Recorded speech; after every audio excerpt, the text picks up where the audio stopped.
I could talk about Stephen A. Smith, of course. Stephen A. Oh, you want to know what? Yeah, we're going to do that, actually. This is probably my new favorite all-time video. Hopefully, this is how my fucking camera died last time trying to switch in between scenes, so pray for me. JJ Redick, let me put myself on blast.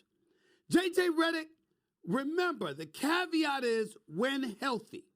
When healthy, okay? So we're talking about a healthy Anthony Davis, which is a rarity. Because I got news for you.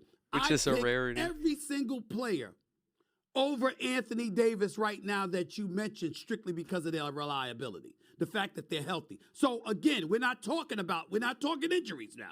Amari, you're my witness. We ain't talking injuries. Because every single player JJ Redick mentioned is more reliable than Anthony Davis because Anthony Davis is hurt too much. We're only talking skill. What you do on the basketball court when you're healthy. JJ Redick, are you ready for this? I take Anthony Davis over Luka. Oh, God. I take Anthony Davis over Jokic. Yes, I would. And let me go a step further.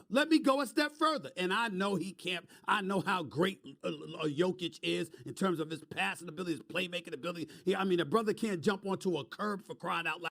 It gets more and more cringe each time I watch it. I've watched it like 3 times, and I didn't think it could get any worse. And no one can stop him. It makes no sense. I can't. It's unbelievable. Jokic is unbelievable. But I'm saying this to you. I take him over Luka.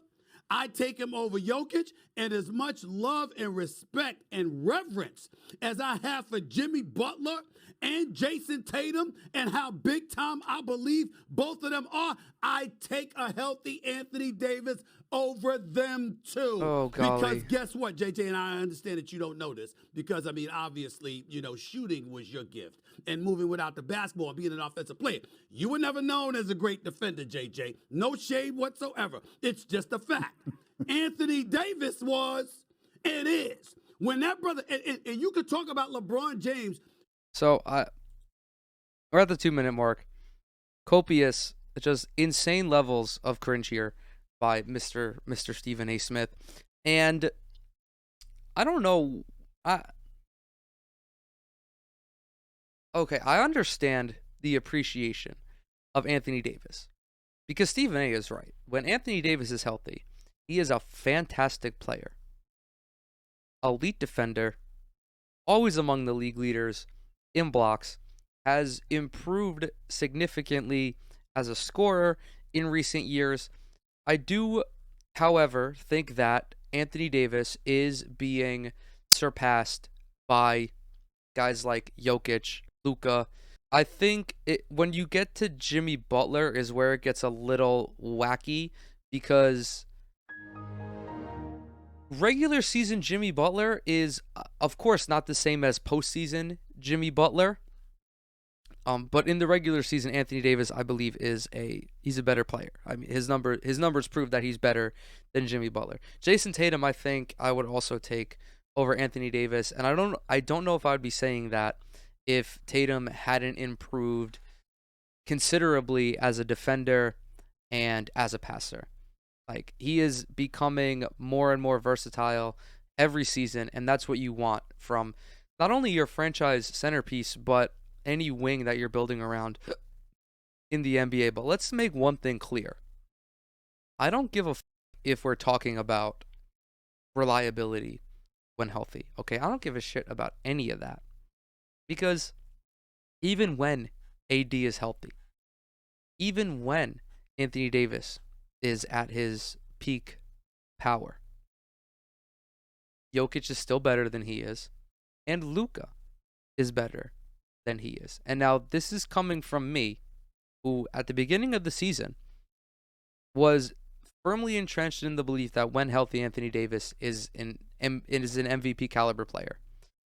I no longer believe that to be the case. When you look at everyone else who is in the running for the award, they are just better players. They have more utility than Anthony Davis does, I feel like. especially when you consider their places in their franchise. You look at Luka, Giannis, of course, Embiid, Jokic. To say you would take AD over Jokic after Jokic wins back-to-back MVPs, I think is just it's got to be for the memes because there's no reasonable basketball fan who would look at Jokic, who averages 29, 11, and 8, who is also effectively a three-level scorer, and had it not been for Denver's injuries, could have been in the Western Conference Finals. And he did this back-to-back years, mind you. How you can look at that and be like, I see that. I understand all that. But Anthony Davis is superior. When Anthony Davis is, I'll say that AD is on equal grounds as a scorer when compared to Jokic. Although AD never really expanding as a shooter, I think is ultimately hurting his utility. I totally forgot what my train of thought was on that. Oh, Anthony Davis, I think his offensive utility is capped because he's not like a reliable 3-point shooter. And then when it comes to passing, listen, Jokic is in a league of his own. Same thing with Doncic. Like, oh god, my connection is acting up again. This is awesome. I think that Anthony Davis, unless he hits reset this year, I think that we will no longer be discussing Anthony Davis as like a top 10 player. I think that's what's going to happen if he doesn't, bounce back. And of course, in sports, you're only as good as your last season. And if you're I'm experiencing it right now, like Anthony Davis he's not left us any memory. He's not left us anything to be like, oh yeah, well, this is some sort of redeeming quality. Unfortunately, that's kind of just how it goes. But that was really it, at least in regards to the video. After that, JJ Redick, I think the one point that JJ Redick made that really hit the nail on the head is like, AD has never been Batman. And you're taking him over guys like Jimmy Butler and Jason Tatum who have been Batmen. Which I think is a very profound point.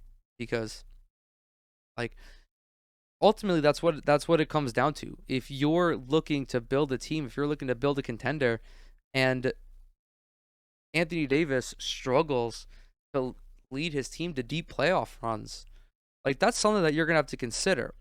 Like even though the regular season numbers are great, like Jimmy Butler went to a finals in 2020, went to an Eastern Conference Finals this year. Jason Tatum just went to a finals. I mean, the Dallas Mavericks just went to a Western Conference Finals. Nikola Jokic, if the Nuggets were healthy, they're probably going to the Western Conference Finals. It's a very I feel like disingenuous argument to make to see those guys be successful and still want to side with Anthony Davis. I do think that it's maybe like the big market bias that a lot of sports media circles around, or like the big media bias that they love to perpetuate, because I mean, the guys that he talked about, the guys that Stephen A and JJ Redick were talking about, play in Denver is a small market, play in Dallas, small market, plays in Boston, medium-sized market for sure. Huge sports town, definitely. I don't know what they're like in regards to media markets, though. Not New York. They're not NYC or LA. Definitely not. And Miami, which is actually a small market, which I found out a couple weeks ago.